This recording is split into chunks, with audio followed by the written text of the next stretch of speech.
Olá pessoal, eu sou Amanda Wad e vocês estão ouvindo No Cinema, um podcast do Cine Pipoca Cult. Hoje trago para vocês um episódio da Caixa de Projeção, uma série especial sobre personagens. Aristóteles acreditava que elas estavam apenas em função do drama, mas a dramaturgia moderna vem aprofundando cada vez mais suas camadas, tornando-as quase pessoas reais. Por isso, vamos colocá-las no divã e analisá-las com a ajuda da psicóloga Ilana Marx. No episódio de hoje, vamos analisar o personagem Dadinho, quer dizer, Zé Pequeno. Importante ressaltar que falaremos da personagem apresentada no filme Cidade de Deus, de Fernando Meirelles, e não da pessoa real que inspirou a personagem. E só para avisar, teremos spoiler. Afinal, a ideia é entender a mente dessa personagem. Vamos lá, Ilana? Vamos lá. Eu acho que Dadinho, ou Zé Pequeno, é o grande, talvez, representante da Cidade de Deus, não é? Realmente, podemos classificá-lo assim, mas vamos entender melhor o que significa isso daqui a pouco, né? Uma contextualização rápida, para quem não conhece a obra, Dadinho era uma criança que vivia na comunidade chamada Cidade de Deus e desde sempre demonstrou um fascínio pelo crime e pela violência. Ele cresceu e se tornou o principal traficante de drogas do local, assumindo o nome de Zé Pequeno. Como disse, não vamos entrar aqui no mérito da pessoa que inspirou a personagem, afinal não temos acesso a ela. Vamos analisar a personagem que Braulio Mantovani roteirizou e Fernando Meirelles filmou na pele dos atores Douglas Silva e Fernando Firmino da Hora. Esse Dadinho, apresentado pela obra, pode ser classificado como psicopata, Ilana? Olha, um psicopata eu não sei necessariamente, até porque a gente tem classificações psiquiátricas que vão definir o que é uma psicopatia. Para o diagnóstico dos transtornos mentais, a psicopatia é definida como um transtorno de personalidade antissocial. E a personalidade antissocial é definida como um padrão geral de desrespeito aos direitos dos outros. Para o DSM, que é esse diagnóstico, esse grande livro que norteia a psiquiatria, ela começa aos 15 anos de idade. Então, a gente já tem alguma contradição aí para ser uma psicopatia. Mas a gente pode considerar Dadinho como antissocial, sim, porque ele tem um desvio considerável de comportamento em relação às normas sociais estabelecidas. Mesmo havendo experiências adversas e punitivas, o comportamento dele não seria alterado. A gente não tem esses exemplos no filme, mas se tivessem, por exemplo, prisão por menor infrator ou alguma violência contra ele, a gente não veria um comportamento, supostamente, a gente não veria uma modificação do comportamento dele. Então, a gente pode classificar ele como uma sociopatia, que ele não internaliza as regras sociais. E uma coisa que eu acho interessante é que talvez a gente possa analisar o contexto social dele como tendo regras sociais diversas a que nós estamos acostumados a ver. Já vi muita gente falando sem embasamento, como você deu agora, deve ser psicopata principalmente por causa da cena do motel, onde ele vai e mata todo mundo. Então, qual seria a principal motivação desse garoto, de matar todas aquelas pessoas no motel? Como é isso? Sim, é muito interessante a gente pensar sobre isso, que aí a gente fala sobre essas regras invertidas desse contexto, Se o contexto, ele é um contexto que valoriza a arma, a morte, como uma possibilidade de poder e de ascensão, eu até escrevi aqui nas minhas anotações, Arma e morte são poder e regra. Então, se a gente tem esse contexto, a motivação talvez seja uma ascensão social naquele meio, um status, até a sensação de poder, de se tornar alguém poderoso, criminoso, Então, assim, talvez o ato dele de matar agora eu faço parte, agora eu posso, agora eu sou alguém que também performa como poderoso nesse universo. Inclusive o Buscapé, que é o narrador, ele fala que o Dadinho ele era fã do Trio Ternura, Então como se fosse, era o modelo, para ele era alguma coisa que ele queria ser, seria por aí, Exatamente.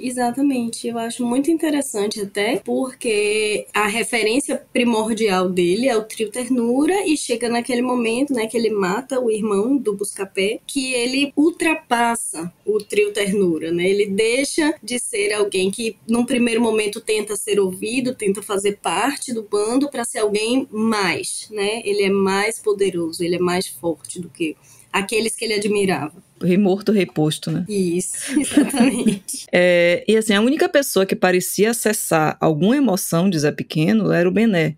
Ele tinha algo de diferente que passei esse grande amigo, esse ombro. E é interessante a gente analisar justamente pelo trio ternura, né? Bené, ele é esse amigo de infância, ele tem uma empatia, um entendimento de Dadinho, mas ele também é o irmão de Cabeleira, que é a primeira representação que Dadinho tem, não só de poder, mas também de escuta, né? Tem um momento logo no começo do filme que logo antes, né, da cena do motel, Dadinho tá tentando falar e os outros dois estão ignorando ele, e é o Cabeleira que dá voz a Dadinho, que fala, não, peraí, que ele é um dos nossos aqui, vamos ouvir, porque ele não é alguém a ser ignorado. Então eu acho que Bené se liga também esses dois irmãos vão representar uma conexão social muito forte para ele, né? É a representação de quem eu quero ser ou quem eu quero ultrapassar, e a representação também da amizade sincera, da amizade honesta, da escuta, do acolhimento. Eu acho que Bené e Cabeleira representam essa referência de acolhimento. Que acaba até humanizando esse ser, né? Não ser só aquela máquina de matar e de construir o seu império. Quando a gente fala de Dadinho, parece que a gente está falando de duas pessoas, né? Uma é Dadinho, outra é Zé Pequeno.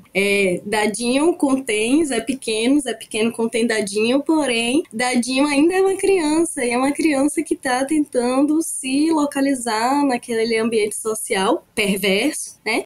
Eu acho interessante que eu estava reassistindo o filme esses dias, e eu estava assim, tipo, em nenhum momento é mencionado os pais dele, assim, tipo, a gente nem sabe qual é a estrutura social que ele é vinculado. A gente só vê o trio Ternura e Bené, são as únicas referências que ele tem. Referência de família, né? Certo. Aí Dadinho cresce e passa a ser o Zé Pequeno, né? Aquela famosa cena, inclusive, que ele se coloca. Agora eu não sou mais Dadinho, sou Zé Pequeno. E ele é um grande traficante local, mas mesmo com tudo isso, ele sendo temido, tendo quase todas as bocas, parece que a sede de poder dele não acaba nunca, né? Ele tá sempre querendo mais, querendo mais, querendo mais. Isso é resultado de alguma falta? Algo pra preencher? Eu acho que todas as faltas, né? É isso, assim, a gente começa pela primeira grande falta, que é a falta do Estado, né? Uma sociedade abandonada, né? Uma sociedade abandonada à própria sorte. Então é uma falta do Estado, é uma falta social, uma falta estrutural, uma falta financeira, uma falta de referências de poder ou de referências positivas. E talvez também é a única saída, né? Eu assistindo o Zé Pequeno, eu olhei e falei, ele não tinha outra saída, né? Zé Pequeno é o resultado da falta. São tantas faltas estruturais que é isso, assim, né? Numa família não é nem dada a ele no filme. Sim. E ele não tem, é isso, assim, ele não tem mulher, ele não tem pais, ele não tem nenhuma referência nem de vó, nem de tia, nenhuma referência de figuras familiares sanguíneas dele. E nós estamos acostumados, né? Nós, sociedade burguesa, estamos acostumados a ver essas referências, as quais em nenhum momento é apresentada para essa criança, esse adolescente no filme. Então ele não tem mulher, ele não tem nenhuma referência, né, paterna, materna, parental de nenhuma forma, e não vai pra escola, não tem nenhuma referência do que a gente, enquanto burgueses, consideramos como normal ou adequado socialmente. Por isso que eu falei que Zé Pequeno é o grande representante da Cidade de Deus, né? Porque ele mostra todas as faltas e as consequências dessas faltas. Não que, se a gente tivesse solução para essas faltas, ele seria diferente. Até porque não sabemos. Mas é interessante essa demonstração de que se falta muito para muita gente. Só todas as necessidades básicas, né, que a gente considera. Inclusive casa. Zé Pequeno ainda tem casa, mas Dadinho só vive na rua, né? Todos os momentos que ele aparece é ali em algum cantinho na rua. Não tem nenhuma referência, né, de segurança pra ele. Sim, de nada, né? Ele não tem referência, a gente não tem referência de nada. Ele só tem a referência da violência, da criminalidade. Duro, né? A ausência, né, de um controle de algo que cuide, a violência assume, né? O poder, né? Falta de poder, alguém vai assumir esse poder. Sim. Pra cuidar. Exatamente. Na falta de poderes que cuidem, ele vai se tornar o próprio poder, né? Porque no avançar da trajetória dele, ele se torna o poder na favela. Falando nisso, nessa questão dessa falta do medo e de tudo que vai relacionar, me lembrou um pouco o que a gente vinha falando do Darth Vader e do Anakin, né? Aquela lógica do medo que leva à raiva, que leva ao ódio e que leva ao sofrimento. A gente pode fazer essa analogia desse Anakin, dessa trajetória, a se tornar Darth Vader com o dadinho Zé Pequeno? Sim, eu acho que faz total sentido, né? É isso, assim, a raiva não elaborada, o medo não elaborado, eles vão levar a gente para locais sombrios, né, da nossa psique. E até da nossa performance social. A gente vai fazer essa coisa não trabalhada sair de maneiras muito equivocadas. Exatamente. E aí, pegando um pouco, né, desses pequenos, das coisas que o filme nos dá pra gente ir construindo esse ser, quando ele chama a moça pra dançar, né, na despedida do Bené, é uma reação desproporcional. Seria por causa de um complexo de rejeição que ele esconde, ou é só um fato dele não aceitar um não nunca, né? Ou tudo misturado? Como é que você vê esse momento específico? Ele pede pra dançar, ela diz não, de uma forma bem educada até, tranquila, e ele vê isso como uma grande ofensa, né? Uhum. Eu acho que é tudo misturado mesmo, assim. Quando a gente pensa sobre Zé Pequeno, o não para ele já é preexistente, né? Que é essa grande falta econômica, social, estrutural aí. Então ele já tem o não desde muito cedo. E aí ele vai resistir a esse não com a violência. E eu acho muito interessante que nessa passagem do filme, o narrador, né, que é Buscapé que fala, que ele só consegue mulher ou pagando ou à força. E aí, ele receber esse não de alguma mulher que ele deseja, e que no filme fica bem claro, assim, dessa dificuldade dele chegar, ele vai ensaiando, ele vai se aproximando devagar, ele vai fazendo um grande esforço para declarar o desejo dele, que é um desejo muito honesto, mas a recusa do desejo dele, por ele ser, assim, completamente alijado, né? Ele não é só alijado socialmente, mas ele também é o que é considerado feio, perigoso, estranho. E essa rejeição toca justamente em todos os nãos, talvez de uma vida inteira. E eu acho que é muito interessante também, porque quando o Bené começa a namorar, e Bené está lá com a namorada, a cocota dele, mostra também, eu acho que evidencia mais a rejeição que talvez desde sempre Zé Pequeno teve. Uhum. E aí é uma coisa que eu acho muito interessante, que depois de tanto acesso a tanto poder, não ser aceito sexualmente é talvez uma memória dessa rejeição antiga, e como se também o poder fosse dar esse resultado. E aí ele vai tomar força. E essa coisa da namorada de Bené também gera não só essa coisa de Bené já tá com namorada e eu não consigo, mas também o fato de Bené começar a se afastar dele, né? Essa despedida de Bené é também porque ele está indo viver uma vida com essa mulher. Uhum. E aí ele, né, xinga ela o tempo todo e transforma ela numa adversária, né? Digamos assim. Sim, porque tá tirando a conexão social dele, né? A conexão afetiva, a conexão social, é o melhor amigo. Exato, e que acaba que toda essa confusão que ele cria, né, por causa do não da dança, acaba gerando um burburinho que leva à morte do Bené. E com a morte dele, né, desse amigo, ele perde toda a conexão emocional. Eu não sei se ele perde a conexão emocional ou se toda a raiva contida dentro dele consegue ser expressa naquele momento. Eu acho que são tantas raivas que são contidas, que é isso, assim, ele extravasa, né? Porque Zé Pequeno, ele, né, desde dadinho, ele consegue extravasar a raiva dele com muito primor. Com certeza. Com muito afinco, talvez.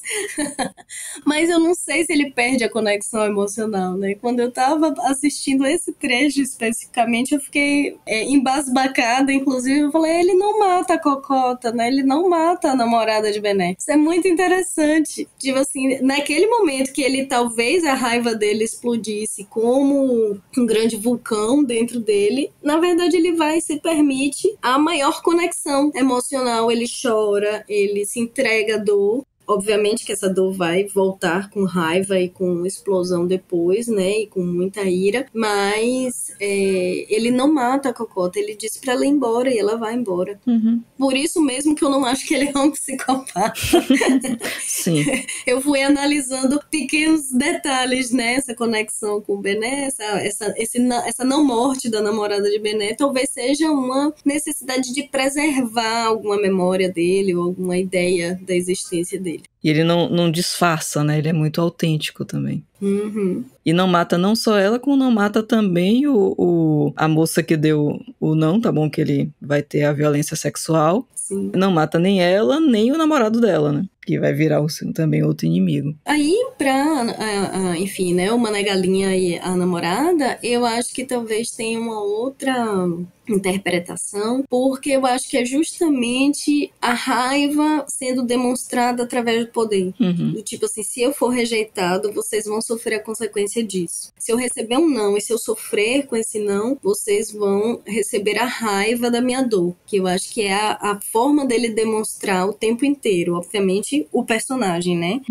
Eu acho muito bem construído, inclusive, porque a expressão dele de ira e de violência, né, essas expressões explosivas de violência, são de acordo com esses nãos, essas faltas, essas rejeições todas que ele vai passando. É interessante, porque o Mané Galinha, ele pergunta, por que ele me deixou vivo, né? Aí corta, a montagem é ótima. Ele, por que eu deixei ele vivo, né? Sim.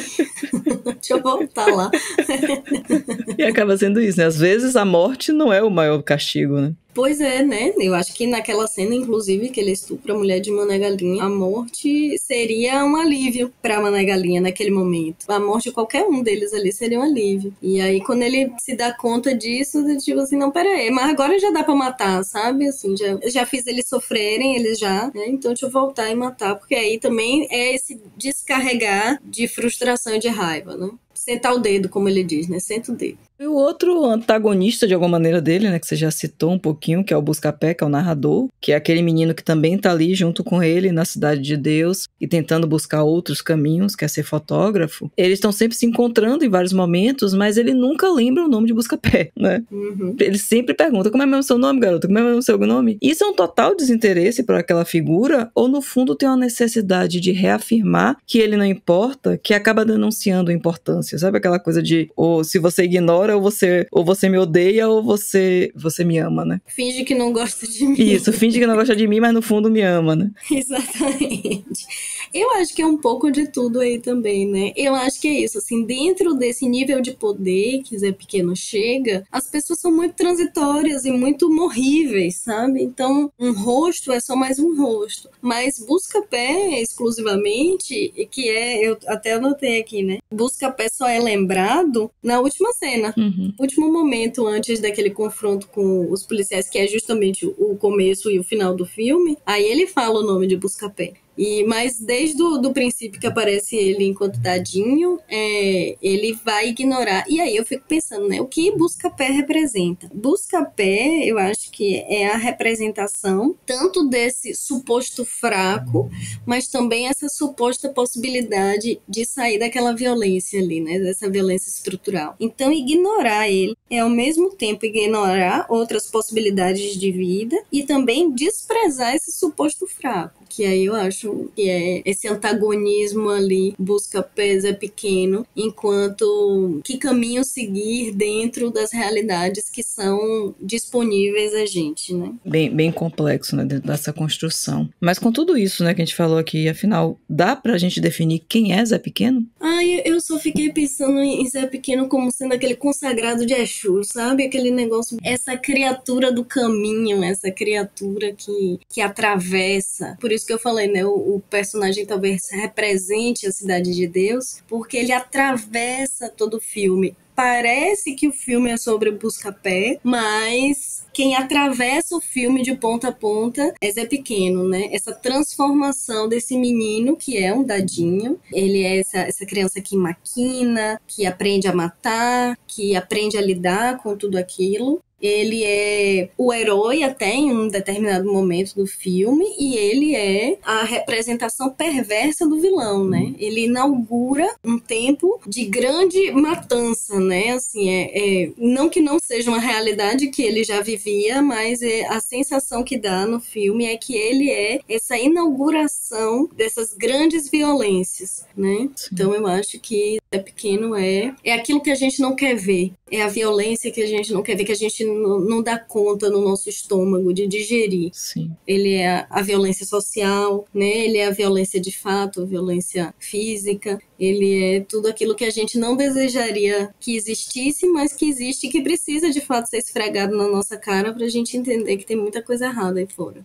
Enquanto violência com dedinho, né? Não que ele seja a violência, mas ele é fruto da violência. E essa coisa, né, do Exu tem muito, porque, né, no filme, pra quem não viu, tem um momento em que ele tá fazendo ali o ritual pra abrir os caminhos dele. Inclusive, ele quebra o pacto, por isso que ele acaba morrendo, né? Foi logo depois que ele quebra o pacto, que não poderia ter relações sexuais com a guia, que ele vai começar a derrocada dele. E o Exu é isso, né? Essa figura que lida com as questões humanas e tá abrindo os caminhos, e ele não é nem bem nem mal, ele tá lidando com as situações. Então o Zé Pequeno, ele, de alguma maneira, ele é essa metáfora, né, dessa cidade de Deus, e que ele tá simplesmente ali lidando com aquelas circunstâncias, seria por aí. Sim, eu acho que sim. Que é isso, assim, né, o Exu sendo essa representação, tanto da potência dele, quanto dos caminhos que ele vai trilhar. Uhum. Ele é a representação até do africano, né, no sentido do que vem da nossa raiz africana, né. Eu gosto muito da cena que ele é abençoado por Exu,